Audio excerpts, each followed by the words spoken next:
3 days, 3.5 books. Can she do it? You'll just have to wait and see.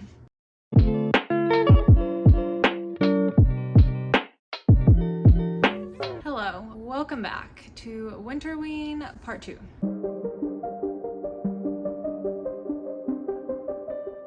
Where to begin? Okay, so today is Friday. The last you heard from me was Wednesday. I did not vlog on Thursday because I just needed a break. If you have not been living under a rock, you probably saw what happened on Wednesday at our Capitol building and just the ludicrous acts of domestic terrorism that we witnessed. That was an incredibly hard day to do anything other than just watch the news and sit there anxiously and hope for the best. Yeah, that was just a crazy day. The news was crazy. Everything just felt dystopian and not surprising, but still painful to watch. I think I'm crooked, hold on. Anyway, yeah, I like to use reading as a form of escapism. I think that can be useful for my mental health. There are also times when you just need to be tuned in, so I was just trying to effectively balance that over Wednesday and Thursday. Before jumping back into the readathon, I have posted my part 1 video. I just did that this morning, so you can check that out. But yeah, it's been a weird week. I feel like this always happens. Every time I'm like vlogging for a readathon or just vlogging for a secret TBR or something, the world just gets somehow even crazier than it already is, and then I just have to take a day off or something. Anyway, I will catch you up on where we are in the readathon and what challenges I've completed and what books I've read. I have completed 2 books since I last talked to you, so I do have quite a bit to talk about. But if you missed part 1 of this readathon, first go check that video out so you can see what I read and the challenges. And if you don't know what this readathon is, you can check out my TBR video where I talk about it, or you can go to the host videos, Gabby Reads and Olivia Reads a Latte, link down below, just to catch up on what Winterween even is. I also think I keep saying Summerween, so I've had to like change that a couple times, so if I say that, just know I'm talking about Winterween. So far, I have read Truly Devious. This is a young adult mystery, the start of a big long series, which I may or may not be continuing, TBD. This was not on my initial TBR, I just happened to still be reading it when the readathon started, but it does have a blue cover, so it does complete that challenge for me. I've already done that one. Next, I read Night of the Mannequins by Stephen Graham Jones. This is a horror novella about mannequins coming to life, and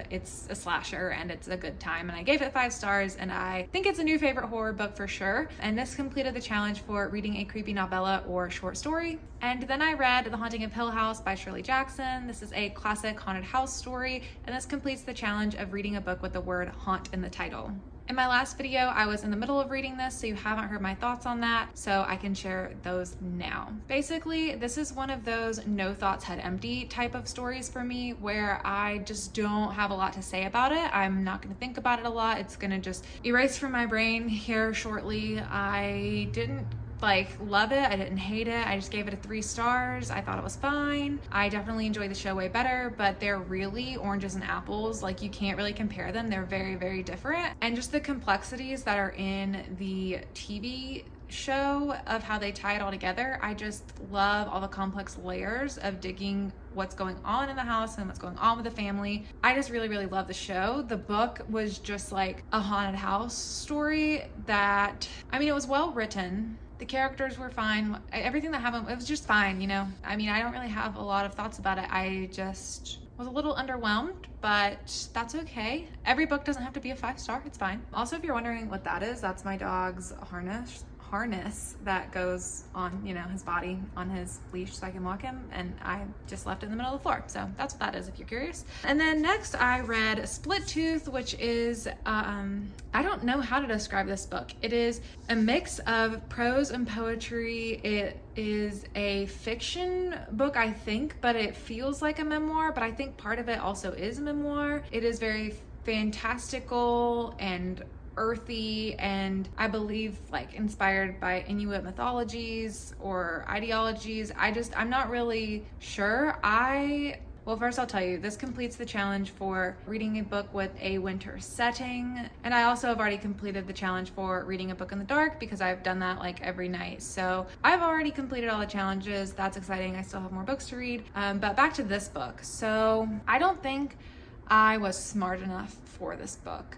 And I mean that very genuinely. I just didn't know what I was reading. I just didn't get it. It was so much more surreal than I expected it to be. This is not a straightforward narrative. When you read the synopsis of this book, it tells you that it's about a girl growing up in the 1970s in Nunavut. I'm not sure if how you say that. And she knows joy and friendship and parents' love. She knows boredom and listlessness and bullying. She knows the tedium of the everyday world and the raw, amoral power of the ice and sky, the seductive energy of the animal world. She knows the ravages of alcohol and violence at the hands of those she should be able to trust. She sees the spirits that surround her and the immense power that dwarfs all of us. When she becomes pregnant, she must navigate all this. That's pretty much the entire synopsis that you get. And I honestly, you can't say more, because that is what the book is about. It's about this girl who is just growing up in this community where there is a lot of alcohol and substance abuse and domestic abuse and sexual assault. She is victim to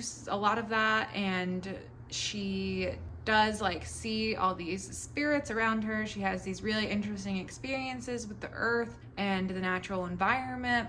And then she gets pregnant, she gets pregnant by, I think, the Northern Lights is what impregnates her, and then has these twin babies. And I don't want to spoil what happens for you, but by the end of it, I was just like, not sure what I just read, really. So I don't know. I just wasn't smart enough for this book. I've tried to read some interviews and essays on this book to try to comprehend it more. I'm going to continue doing that because I want to be able to figure out what this story is trying to say. But with all that being said, I just couldn't really give it a rating because I genuinely wouldn't even know where to begin if I was trying to give it a rating, if it was enjoyment level or the way it was written. I don't know. This is just very, very different from anything I've ever read before. It sort of reminded me of Follow Me to Ground and Freshwater by Akwege Emezi. So if you like those books, then I would definitely say check this one out as well, because it is very in line with those. So technically I'm done with the readathon, I guess. I could stop now. The challenges are complete and could just move on and this could all be done.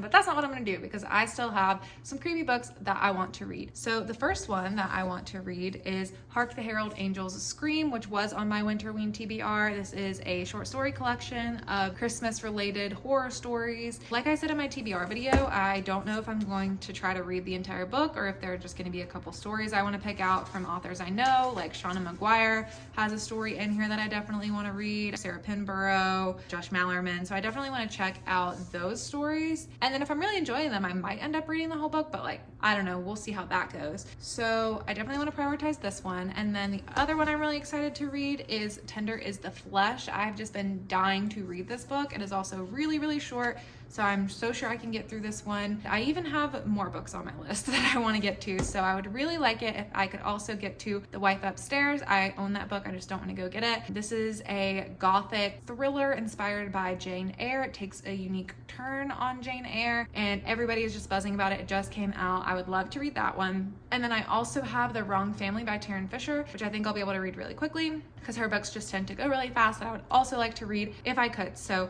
I have 3.5 more books, because I don't really count the short story collection as a book, because I probably won't read this whole book.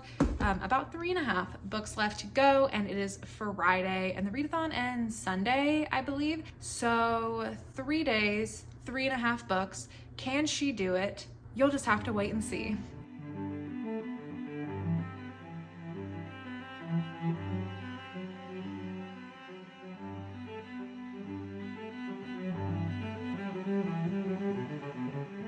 I didn't really vlog much on Saturday. I recorded some of my day, but I didn't really sit down and talk about books. But I did want to show you what I did in sort of glimpses. So I did a ton of this really cool Stephen King puzzle where it's a lot of his different book covers, and it was a ton of fun to put it together with all the different covers. Except for when I finished, there was one piece missing, so that was a little disappointing. You always end up doing these huge puzzles and there's one piece missing, and it's so frustrating. But yeah, I was pretty proud of this. I did it really quickly. It was 1,000 pieces and tons of fun. I also played this game for The Shining. It's a board game that was really cool, so it was just a Stephen King weekend. Hey everyone, it's been a while. So it is Sunday now. I actually didn't film anything yesterday on Saturday, but I did read quite a bit. Yesterday I finished an entire book. I just didn't feel like filming anything for some reason, so I just figured I would wrap us up today. But today is the last day of Winterween, so I will just be finishing things up today. This is the last day I'll be vlogging, and I'm excited to sum everything up because I've honestly read a lot. So the last that you heard from me, this is where we were at in terms of reading. I had read Night of the Mannequins for my creepy short story or novella, The Haunting of Hill House for a book with the word haunt in the title, Truly Devious for a book with a blue cover, and Split Tooth for a book with a winter setting. And I read in the dark like every night, so I've already completed all the challenges, so I was at a point where I was just reading for fun. So the next book that I picked up was Tender is the Flesh, and I read this all in a day yesterday on Saturday. It is a pretty short book and it goes really quickly. It is only right over 200 pages, so it was super easy to fly through. So I thought I would give you my thoughts on this book, then I'll tell you what I'm currently reading, and then I'll wait to wrap us up until later in the day because I don't know how much more I'm going to read today, and it might be worth telling you a little bit about that. So this book, Tender is the Flesh, is a book that I have heard quite a bit of people talk about. It is a new horror book that was translated this year. I'm not sure when it originally came out, but I know it was just translated this year at least. I've heard people say it's about cannibalism, something about kind of like the meat processing factories, but we're eating people instead. And I've heard some people say it was the grossest thing they've ever read, and I've heard some people say it was their favorite horror book they've ever read. So I was super intrigued to see what this was all about. I would say the synopsis of that is pretty good. Like, that's all you really need to know, is that it is about a world in which we have reverted to cannibalism for certain reasons. There is a virus that has infected all of the animals and stuff in the world, and so people can no longer eat animals because the government is telling them it's not safe because there's this virus in these animals.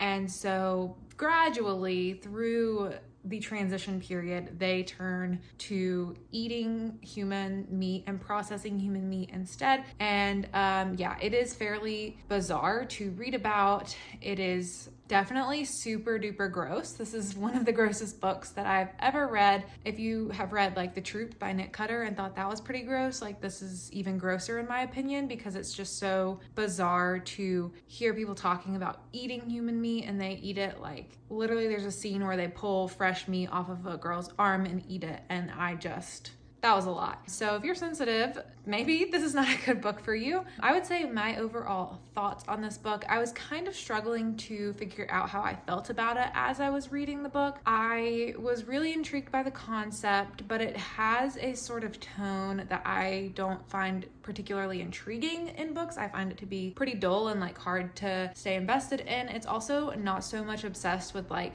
a ton of character development or like dialogue, or like, you know, it just, you feel a little distant from the story for some reason. You don't feel like you're really immersed in the world and you really know these characters, and it's really coming to life with dialogue off the page and stuff. There's just something about the way it's written that to me it really felt like the way that 1984 feels, not in the fact that it's just like another dystopian book and the only dystopian I know to compare it to is 1984, but because it literally read to me in the same tone that 1984 did. Maybe there are also other books out there, other dystopian books that have that same kind of dreadful, dark, distant tone where the characters like don't necessarily feel super real to you. And maybe that's just something with like reading dystopian literature in general. It's hard for them to feel real when the world is so different. I don't know. I was just having a little bit of trouble connecting with the story, I guess, is my take on it. It's just not what I expected. Not as much happens as I expected it to be. I think it is well done. I think it's a well done book. I think it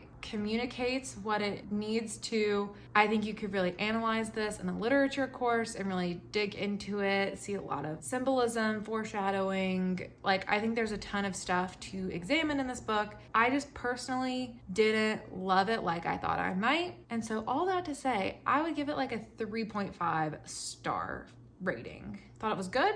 Didn't think it was the best thing I've ever read. It didn't do all of the things I really like for books to do. I really care about characters and character-driven stories, so I really like when there are really fully fleshed out, no pun intended, characters to really attach to in a story and follow them through their journey, and it just like, that wasn't there for me as much with this. I will say my mouth dropped at the ending of this. It caught me off guard completely. I was also listening to this one on audiobook while I was doing a puzzle, and I didn't know the book finished. Like, it read that last line and I went, oh, And I was like, no way. There's no way that's the end of the book. Like, did my audiobook stop playing? And then I looked and I was like, oh my gosh. So this definitely has a wow ending. Definitely had me wanting to talk about this book with people. I've been reading a bunch of articles about this book and people's reviews on Goodreads. I've been very interested in the discourse around this book. So I think it's effective in that way. Like, it is a good book, but it just wasn't the most enjoyable experience for me. And that's how I do my ratings personally, is I also think about my enjoyment level of a book, because my rating matters more for me to remember if I liked a book or not. Hope that makes sense. I've also started reading Hark the Herald Angels Scream. This was originally supposed to be my book with blue on the cover, or my book that was going to include creepy novella or short story. I had like quite a few overlapping book possibilities for this readathon because I knew I just wanted to read a lot of creepy horror stuff anyway. So I've started this. It is a collection of Christmas horror stories and I am loving it so far. This is just like exactly what I like. I mean, I've only read 2 stories, so I haven't gotten too far into it, but I just really love Christmas horror. That is just, I love it. I love when there's cheesy horror. I love comedy horror, and it's just so good. I also don't read a ton of short stories in horror. I read a lot of novels or like novellas, which are around 100 pages. I really don't know if I've ever read a short horror story. So I think I'm just finding that I really like short horror. I think it's super effective because you don't have to like buy into it too much. You get that shock moment, you build tension, and like, you know, I just think that is a really good form for horror. So I'm having a lot of fun with this. Like I said, probably will not finish this whole book. Definitely not by today. This isn't my priority.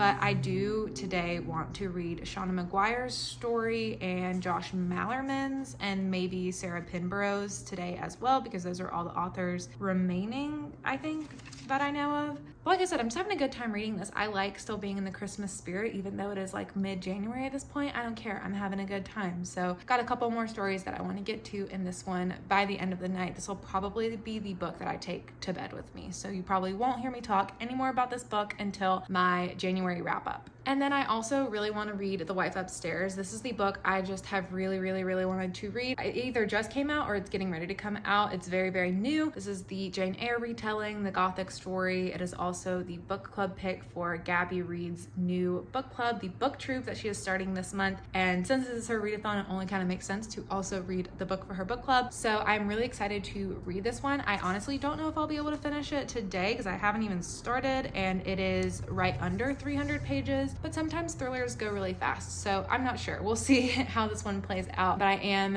really excited for it. I think it'll be really fun, and so I do want to wait to give you an update on this book once I get like 25 to 50% into it today, because that's I want to at least get that far. And so I will update you when I read this, and then we will close out this whole vlog probably. I am currently getting ready to film an unhaul video. It is my first book unhaul video that I've ever filmed. I talked about this, I think, in my last wrap up, my December wrap up, and was kind of telling you guys that I have quite a lot of books that I'm planning on unhauling, and I just didn't know if that was something you'd be interested to see, because I know a lot of people make unhaul videos, but I've never done that because I didn't really know how to go about it. So I'm gonna give that a shot. I have a lot of books sitting here beside of me to talk about.